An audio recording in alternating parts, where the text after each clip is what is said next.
and we have experienced so much first as a community, as a Black community, as a Black culture, and she is one of the more recent firsts that we've experienced.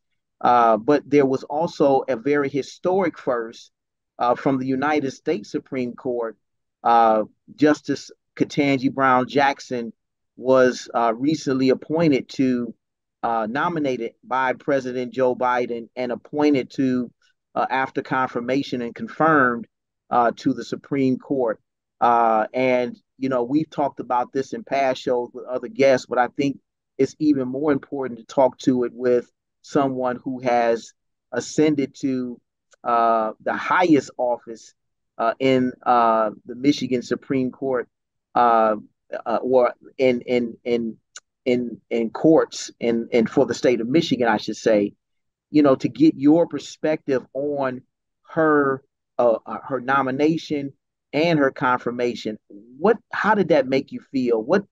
Talk about and share with us what impact that had on you and your decision to run for this position. Well, I felt a lot of different emotions, and seeing her really gave me motivation to pursue this endeavor. There had never, obviously, been a Black woman on the United States Supreme Court. And honestly, watching her process of confirmation, the way that she was questioned, Mm, questioned literally and questioned figuratively, right. it really kind of actually mentally prepared me for what I might have to go through in running for Michigan Supreme Court. Now, there's no confirmation, but obviously you have public opinion, so Hmm. Hmm. which is, you know, but I think watching her journey gave me a lot of strength, a lot of inspiration, and I'm just so thankful for her and even wanting to do that, because a lot of people look at these positions and they think that, oh, it's so prestigious, and while it is an absolute honor, there's a lot that comes with being on the Michigan Supreme Court and obviously the United States Supreme Court. You are putting yourself out there, your family, your Right. privacy, Right. you know, you're giving up a lot. And it is a very prestigious position that a lot of people would like to be in, but it's definitely not all sunshine and rainbows. And so seeing her definitely set a blueprint for me. And I'm just so very thankful for her representation and her Ab- knowledge and her mhm. grace and Oh, her absolutely. intellect and all the things. Absolutely. I mean, watching those those confirmation hearings were, I know they were rigorous for her, but they were very inspiring for all of us, as she, you know, displayed so much grace and and knowledge and an intellect, you know, in spite of the, you know, the whatever questions she might have been faced with, whatever opinions or arguments that were made, you know, towards her by some of the Senate Republicans who did not want her to obviously have that opportunity. But I was definitely watching. I remember Senator Cory Booker, you know, his questions of her and his comments and remarks really stood out to me because he was speaking directly to her, saying to her that you matter, that you are important, that regardless of what people might say about you, regardless of what people might have said in the past, you are worthy of this position.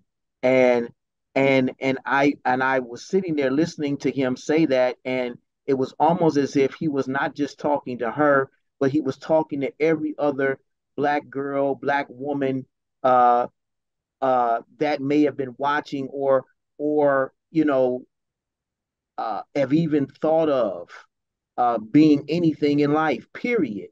You know, because these are words that every Black woman, every Black girl, every Black young lady needs to hear. And so I want to know from you, you know, as we said off air, talking about the impact of these types of positions, you're in a very key position. You're in a position of influence, and there are people that they're young girls, young ladies that will see you that you may never meet, or will see interviews, may see this podcast, may see this interview that may never meet you, but you've inspired. How does that make you feel? Yeah, it really makes me feel wonderful. It is a great responsibility, obviously, but Right. whenever I see little boys and little girls and they start screaming or they want to take pictures with me, I feel like it's hard to be what you cannot see, right? Mm, And so if you see a certain type of a job regularly, then that's what you're going to most likely aspire to do or to see. right. And there are a lot of people that don't even know what the Michigan Supreme Court is, and much less can name who is on the Michigan Supreme Court, right? Right.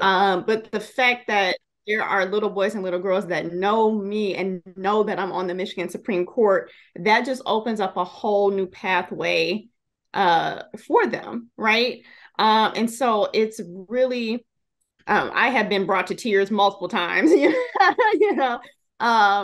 There was a mural of me at a school in Detroit, and they unveiled it in an elementary school, and there were hundreds of people just in the hallways, and the little elementary school scholars just started screaming, and they wanted to take selfies with me, You're and a it was a rock star. really You're a great experience. celebrity.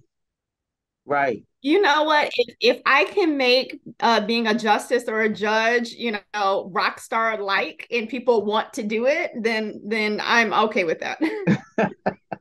Right, right. I want to talk about representation because I think it's so very important in this political climate that we're in. We talk a lot about voting on this podcast. Anybody that has listened to us in the 6 years that we've been doing the show, voting is definitely one of our top uh, uh, topics that we discuss all the time. And I know Justice Bolden, how important it is for us to vote and how important and powerful it is for us as African Americans to vote. Um, I want to know from you, you know, in this political climate that we're in, we're going into another presidential cycle in 2024. Uh, I want you to share with our listeners how important it is for them to go out to the polls and vote. Yeah, so there's a saying that I've heard along the way. You may not do politics, but politics does you, right? Mm, If you have to be in the game, and it's not just voting, but making sure you're selecting the right people that will represent you, that have your interests at heart, that have shared lived experiences, their backgrounds and experiences. Because I can tell you from my time now, but I can tell you from my time in the legislature how important that was. People would always say to me, I want to get this done. And it's like, well, you don't have enough representation to right. get that thing done. And, we're talking about billions of dollars being allocated to communities. So you want to have the most amount of representation in order to get the largest piece of the pie. That is just how it goes. The Mm, more people that you have there representing you and your values and what you want to get done, more likely you'll get the most back. And so, we look at our communities and we say, like, why isn't there investment in this communities? Why is there no investment in certain communities? Well, you have to realize that there has been strategic disinvestment in communities. It's not that nobody saw you, is there has been strategic disinvestment in communities as a means to suppress certain groups. And a lot of the power that we do have is in voting. Not voting is not a silent protest. People will just ignore you. If you're not in the mm, game, you are ignored, right? If you participate, then you can be heard. If you don't exactly. participate, no one's listening to you. Hmm. And I can say that I'm being very frank from my experience being an elected official. You have to be in the game, but you also have to make sure you know who you are voting for. And I know sometimes that's hard, and I know sometimes that takes a lot of extra work and extra energy. But that could mean the difference between your community thriving, dying. I mean, serious. I mean, this is very serious. Right. It really, really matters. And it matters that you have to hold people accountable. So people say, I voted for the right person. No, you have to stay on that person and make Mhm. sure that they're accountable to the people of the state of Michigan. Right. And so I know it's hard, it's time consuming, but it is so important. It literally determines who thrives in the state of Michigan.